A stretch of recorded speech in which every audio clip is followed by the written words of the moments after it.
Good afternoon. Good afternoon, everyone. Welcome back to Dodwell Dialogues with me, Maddie. And Danny, her mother. So today we are going to be talking about feminism. And I think feminism is something I'm very passionate about. So I want to start off by asking, are you a feminist? You asking me? I'm asking everyone. Yes, I am. Are you a feminist? Why are you a feminist? I'm a feminist because I feel a strength in myself. Mm-hmm. I'm carving my own path. Mm-hmm. I can do what I want. Mm-hmm. I can drive. I can run a household. I can talk freely to people. I have an opinion. I can work. That's what probably a lot of things people say. I can work. I've got the same rights as everyone else. Not saying that rights are always equal. There's still a bit of a blurred level. Mm-hmm. And I think because we've got the same rights on paper in law. I think that's quite a good sort of generalization about feminism. But I think that there's a lot of misconstrued opinions about what feminism actually is. So I was talking with one of my girlfriends the other day. And it came. I can't remember how it came up. It just did. And then I asked her. I was like, "Wait, are you not a feminist?" She was like, "No." I was like, "Why not?" She was like, "Well, I don't hate men." And I was like, but that's not what it's about.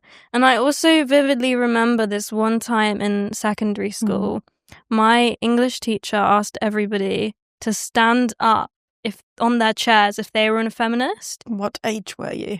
I think it was like year 9, so I would have been 14. And it was a mixed gender class, boys and girls. And I remember 2 girls standing up. And I think deep down I knew what feminism was and I believed in it, but I didn't stand up because I was too afraid, and I don't know, I just didn't want other people to judge me or think that I thought women were superior to men. My teacher, she was like, "Maddie, why aren't you standing up?" I was like, "Well, I don't hate men." And she was like, "That's not what feminism is, though." She went on to show us a speech by Emma Watson, the actress of probably most well-known Hermione Granger, showed us her speech of the UN, and it sort of talked about what feminism actually is. So, as a definition, feminism is just equality between genders. There's not the belief that sort of some women are better than men or men are better than women and that women are severely disadvantaged. It's just sort of the belief that we should have equal opportunities and, an equal world. So we watched that speech, and then she asked the same question to the class, and she was like, "Okay, now stand up on your chairs if you're a feminist." And I remember being like one of the first people in that room to stand up. And a lot of the boys stood up as well, which I thought was quite profound. Because I think especially for men, it can be quite daunting to identify as a feminist, because I feel like it has just become synonymous with men hating and misandry when it's not. And I find it such a shame that we live in a world where, being feminist and believing in equal rights is looked down upon. Or looked as being a man hater, which just isn't true. No, it's not. And I always, if you think about it, like in the 1970s, if you were a woman, I don't know what it was, I think it was in England or Germany, if you were a woman, you were not able to open a bank account. Or even in the late 1990s, women in England were not allowed to have a company pension. There's so much which evolved only over the last 30 years. And I think now we're at a stage where there's still discrepancies between the two genders. And if I think that my dad could have told my mum to stop working when they were married, that's really frightening, or that you were more or less property of your husband. So since then, we've become a long way, and I'm in a very lucky relationship with my husband that I can do whatever I want. Not that I do whatever I want, but he hasn't got anything. Why are you doing this now? He accepts me as I am. Definitely. And I feel like in, the UK, let's just take the UK for example, there has been a lot of progress in the last sort of 50 years in terms of feminism, and women have been given a lot of equal rights. And, I'm not going to complain or say that, it's not enough, because we have made remarkable progress, especially compared to, some other third world countries or African continents. But I think there are still steps to be taken to achieve a more egalitarian society. And I know what some of you might be thinking is that, women are equal, they get paid the same. But I'm also worried about men. Yes, men's mental health is declining so much. And male suicide rates are some of the highest they've ever been. But nobody talks about how this is part of feminism as well. I mean, I look at, a lot of male figures in my life who struggle with mental health issues, and then I'll ask them, you feminist? Do you believe in feminism? And they'll answer no. But I'm like, you kind of... I think it's become unbalanced again. We had all this Me Too movement, and which is what happened horrendous in like the acting industry, but the roles where it's become very, the women are being done badly with, and all men are bad and they're all predators. And being a mum of a son as well, I'm sometimes really aware when we talk that we try to, devalue the man side of thing, because I think there's a lot of social media about like, women and man, and we don't need men anymore. Yeah, that's we can live in a world without men, which is, I think that intentions are good for these types of things, but at the end of the day, I don't think it's quite achieving what feminism intends to do. I think it puts men down instead of, lifting women up. I know everybody was sort of slaying, the Barbie film. Was it 2 years ago? But I think how I felt the end result was that one can't manage without the other. So a Barbie land needed Ken to function. I know, Barbie and Ken are like, I don't know. I mean, I used to play with Barbies, but you can't have the male word without the female. So there's always a yin and yang, and we belong together. And this fighting, which I found over social media, and you get a lot of men now which are very dominant, putting women Andrew down. Tate as well. That was a big topic that came up about this new sort of trend of sort of alpha males, because they need to fight back against these feminist ideals, which that's not what it's about. No, I think there has to be a balance, and we are brilliant together. I mean, I don't think I could have raised 2 children on my own, and I need my husband to be the counterpart of me, because I used to be quite emotional. Well, I'll blame that perimenopause and all that. But he always calmed me down again, and I wish that that men have the feeling that they can be soft. But also, I don't know, it's very primeval. They're always put down as they're the hunters. They bring the meat home and the food home, and they protect us. But not everybody wants to be like that. There are softer males as well, and I think those ones are still put down. When my son had his little finger broken, and we were in this treatment room, and this nurse came in and said, "Oh, you big boy, you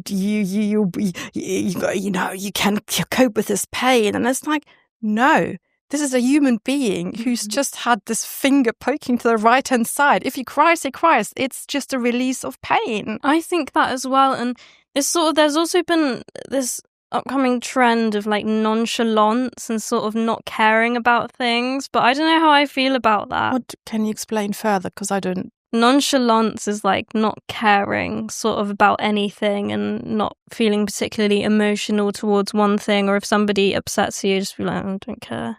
I feel like all of this is sort of trending, and men not being able to show their emotions as well is So we're jumping just from one emotional disaster to another.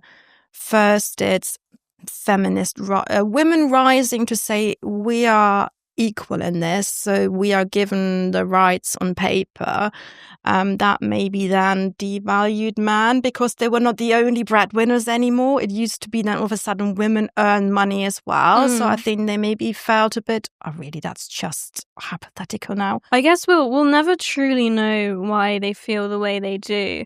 And I do agree that, you know, what the suffragettes and everyone else did, I think was right. And, you know, they had the right to fight for their rights, for equal opportunities, equal pay, you know, everything. But I think now it's just turning the other way. And this doesn't benefit women either. We've talked quite a bit about sort of men's mental health. But also, I was thinking the other day, I was like, one day I'm going to be a mum and I'm going to have to work a job.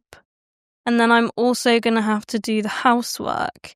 And there's this theory in feminism called the triple shift or the dual burden, which is sort of this idea that women don't actually benefit from this society because they're juggling multiple roles at once. And I think that's where I think feminism went wrong, because I think it was like women can do anything. Yes, we can, but in one part, only us can bear children. But then to say, yes, you can bear children, you can also go to work, you can also run a household, you can have a career. Yes, we can, but we don't have to. We don't have to. And this is another sort of anecdote that I have is when I went to Switzerland, I had to do a German language course. And we were talking about jobs, and everyone was sort of sharing their jobs. And then one of the women was like, oh, I don't work, I'm a stay-at-home mum. And I thought, hang on, I think that actually is a job. Yes, it is. It's not maybe sitting at a computer desk all day answering telephones, which I also do. You are stretched in a different way. You wake up little people. For example, when you were little, your dad left for work at 7:00. So it was me getting myself ready for going to work, getting you ready for school or nursery, packing lunches, driving you to the place of daycare, which I regret ever now, and going to work, becoming another person, answering telephones, then picking you up again, making dinner, then dad was coming home. And then children normally drift towards mom, where are you? Mummy, what's going on? They don't go to dad, can you help me? So I think as a woman, you have a lot of different hats. And I don't regret any of those hats. It's just, I feel stretched in so many directions. And to say, and I find that really sad that that you feel bad to say, yeah, I'm a homestay mum. It's a 24/7 job. I agree. And the fact that it isn't paid, I find worse. Awful. Because you have jobs like nannies and au pairs who get paid for what they do. Yeah. And yet, being a stay-at-home mum or a stay-at-home wife isn't enough. And what I find is then, for example, if your relationship parts with your partner and you've been at home, you don't have an income. You're suddenly left without any money. So true. So have produced children for the next generation to keep the workforce going. So if, for example, your relationship would break down and you're on your own, or even for single dads, single moms, that they would have, and that would be a basic wage, not like that you have like universal credit, and then if you do a bit of work, it gets taken away. This doesn't get us anywhere. No, I totally get what you're saying. I just think it's such a shame that women, especially, men have to do this as well, don't get me wrong, but have to choose between having a career and having a child. Yeah, I think it's changed a lot now, because now dads can have parental leave as well. But still, traditionally, most men earn more than women. And for me, I was never into career. Now I know, if I would have known now what I wanted to be, I would have done my A-levels somehow and would have gone to uni to learn to become a nutritionist, because that's where I absolutely love now. So maybe I would have become like the professor of nutrition. It's never too late, though. It really is never too late. And then maybe I would have been the main earner, and I think Dad would have been happy to stay home. Yeah. But I think it also depends on the couple. Like, you know, if you're a woman and you enjoy working and you earn lots of money, then go for it. Because biologically, you are the one that carries the child. You have to take time off. And then to get back, for example, in England, it's after 9, the payment system is pretty rubbish. And if you're in a company that protects your job for you for 12 months, you're super lucky. If not, other jobs you just get, that's it. You come back or you're gone and somebody else is going to do it for you. So it's a really tough time. And now looking back thinking, I gave my children into daycare to some random women. Yeah. I mean, I know they've got qualifications, but they were younger than me, and I entrusted my children into this daycare for like 2 days a week, where in theory, so I could go to work to pay the nursery. How silly is that? It does seem a bit backwards, and nursery being sort of more expensive than. Oh yeah, it's gone ridiculous now. I think we were quite lucky that it happened in early 2000s. But yeah, I just think the whole I think that's why it all went wrong. It's yes, we can work, and yes, we can do this, and yes, we can do that. But I think it's also now perceived as negative when a woman doesn't do that, or when a woman doesn't have a big career or doesn't go to university and instead chooses to have children and pursue that. But isn't there now a new trend where women stay-home mums have Tradwives? Yeah, so this woman on TikTok, I guess. She's called Nara Smith, and she's sort of glorifying staying at home, working on a farm, raising kids. But isn't that sad that you have to glorify something that's natural, and that's how... I don't know whether it's all authentic or whether it's sort of rage bait. Oh, right, okay. Rage bait being sort of like intentionally annoying someone to get a reaction. Yeah, that's something I don't get on social media, that you draw in people with some ridiculous, claims or to get views. Yeah. So, but no, I think there is a sort of increasing trend in sort of tradwives, or just going back to our roots, a lot of people call it. But maybe we should.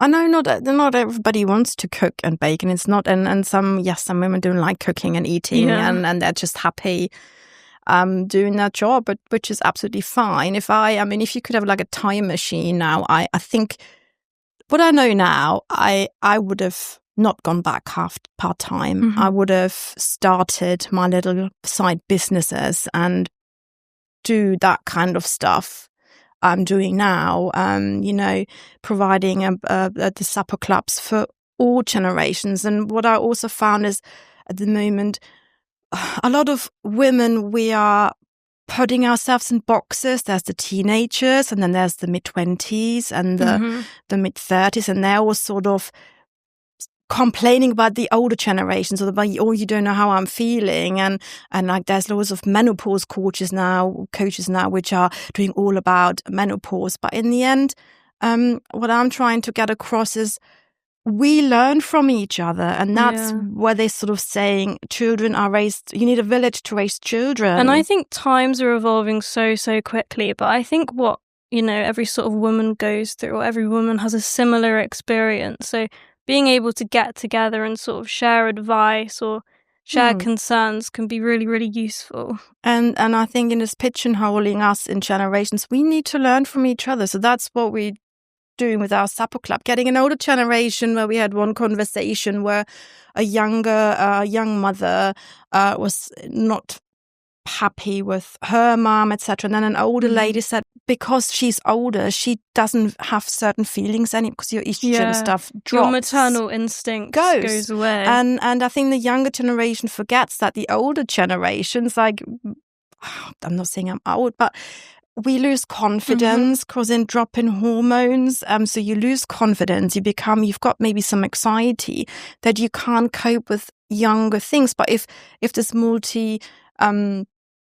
generational things comes together as women, not like fighting for each other and bitching about each other, and coming together in a setting where we learn, then I think a lot of things wouldn't be as they are. Yeah, I think it's definitely so important that instead of, fighting with each other, we all just come together and work through everything. And I find women fight and really pity about she's done that, she said that. You say this, but I went to an all-boys school for sixth form, and boys are just as bad. Are they? Everyone's always like, oh, girls are so, can we swear? I think we'll be, girls are so itchy, and all they do is talk behind it. Boys are the exact same, if not worse. Are they?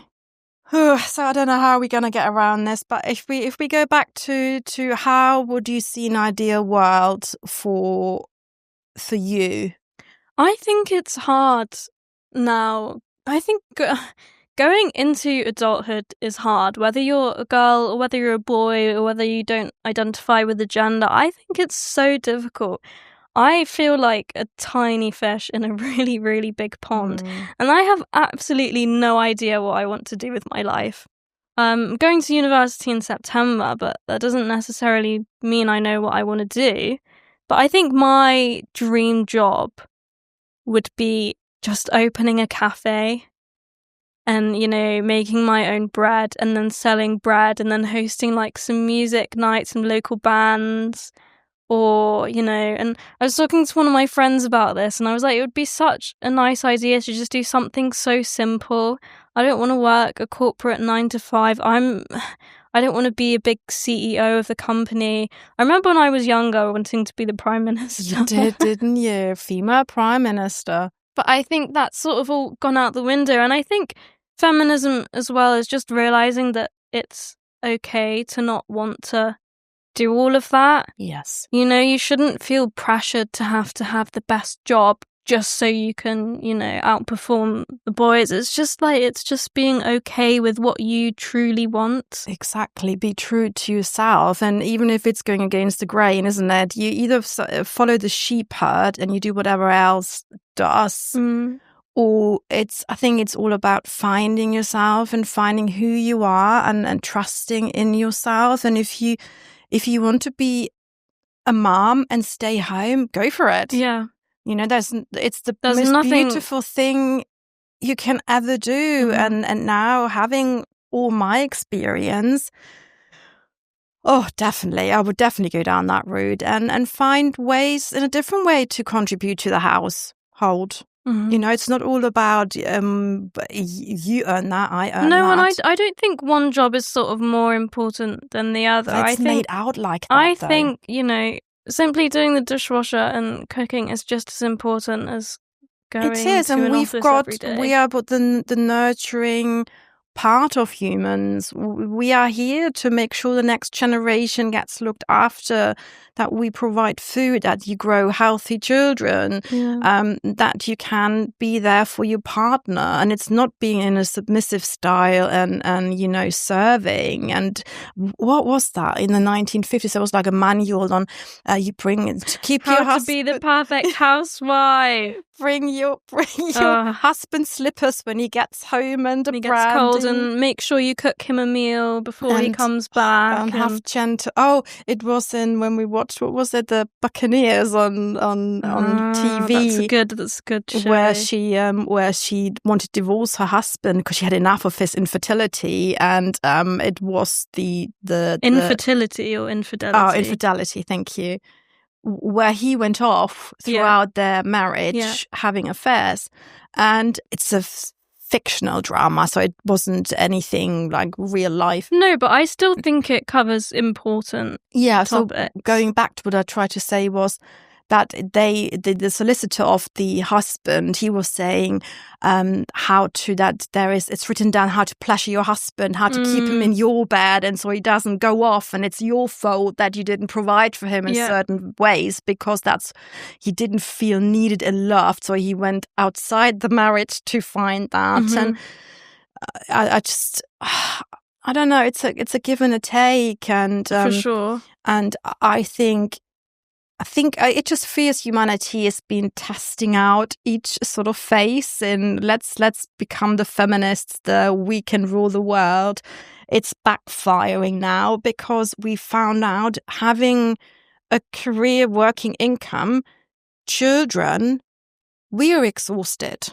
And I think men get exhausted as well, because I think they don't know who they are anymore either.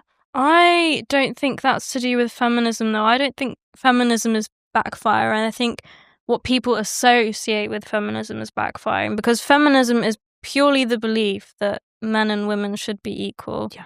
But I think this sort of idea that women should strive, for the best jobs is applicable to some people, and if that's what you want, then completely go for it.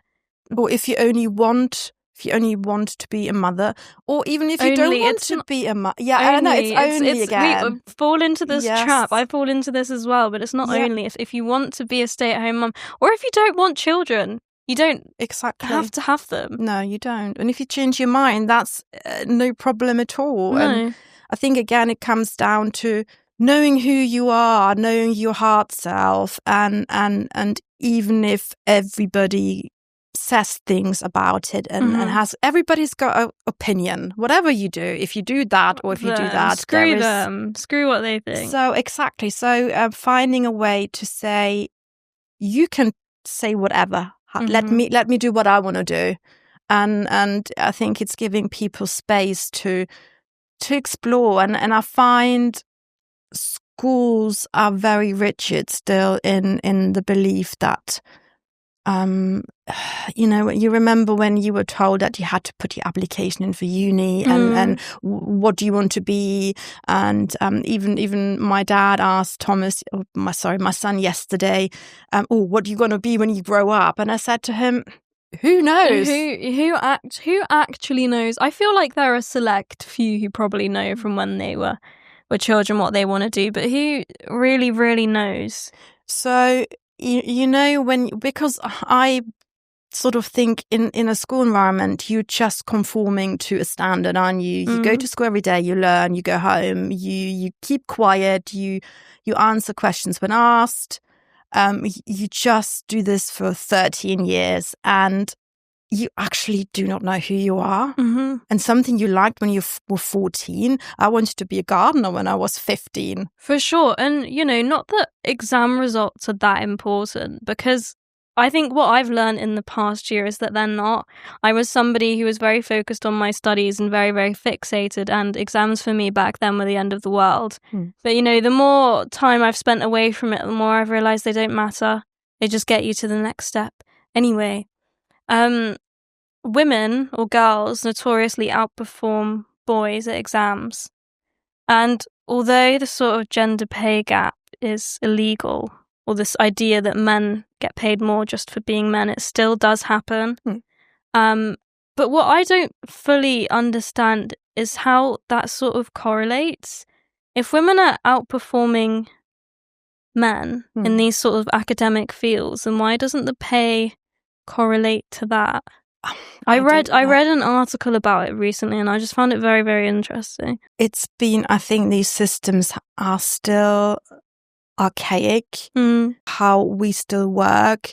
It's still very 20th century, and so much over the last 20 years has changed with all our media, social media, all our IT stuff, and we're still living in the 1980s when it comes to pay structures and contracts, and you work 9 to 5, and if you do overtime, you get that flexi time back, and I don't know when it will change. I think it will. I think until my generation, I think, has woken up to things have to change, and I feel it will take another couple of decades before we become truly.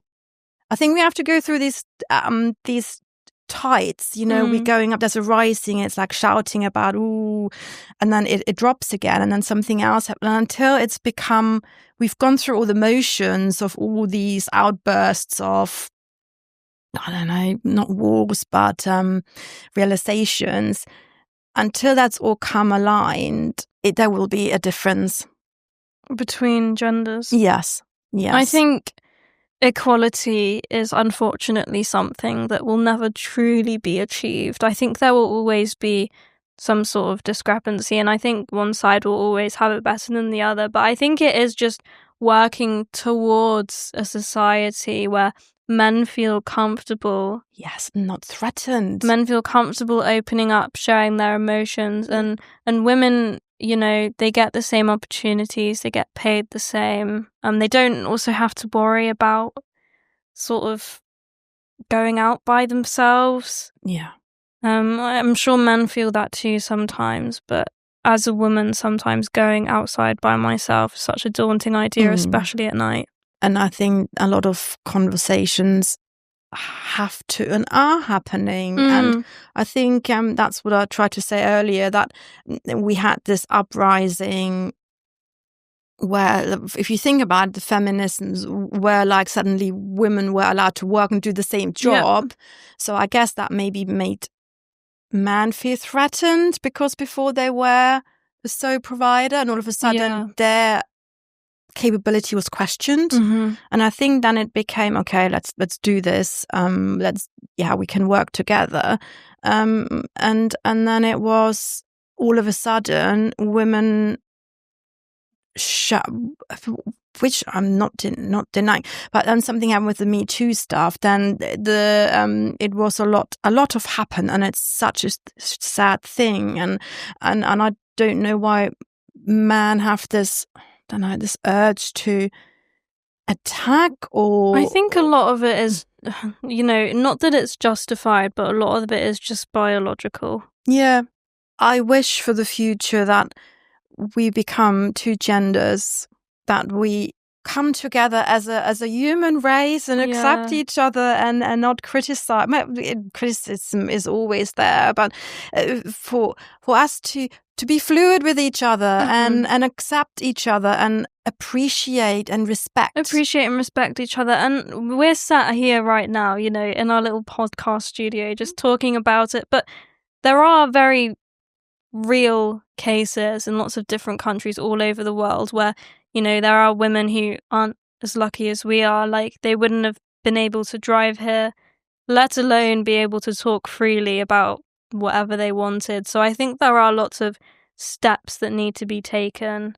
But I think by having these conversations and sort of by us being here, I suppose, it could prompt others to talk about feminism, talk about equality, and, help to create.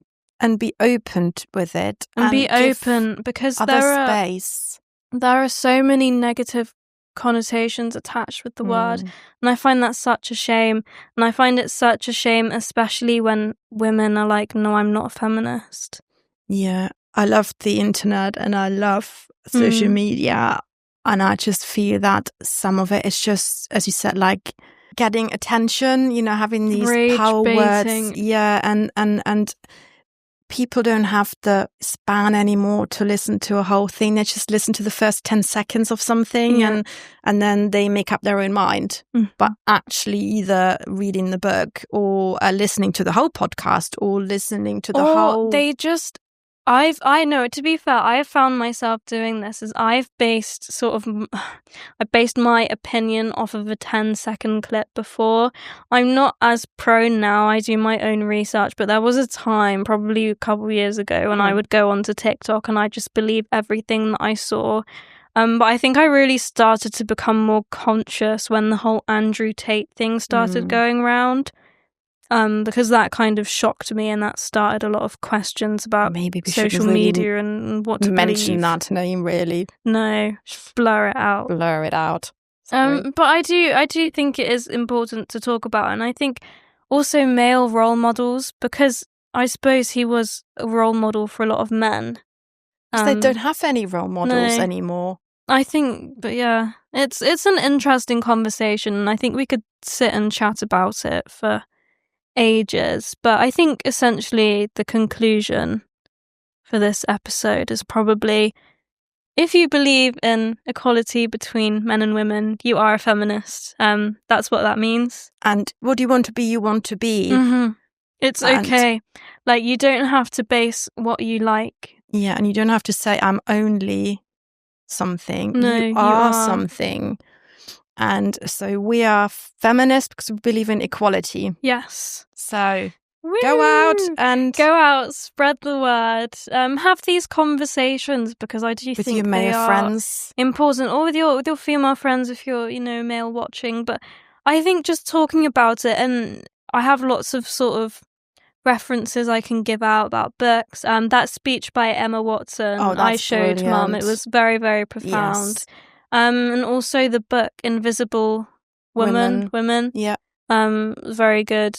And there are lots of different resources online, so if you want to sort of educate yourself, we can always put them in the comment section. You can put them in the comment section, or link it below. So yeah, top tip: watch Emma Watson's UN speech. I think even if you just watch the sort of first 5 minutes, it's a good speech, and it just shows what feminism is. So, to everyone out there, I hope you enjoyed this podcast. Yes, first full proper podcast ever. So, see you at the next one. Bye. Bye.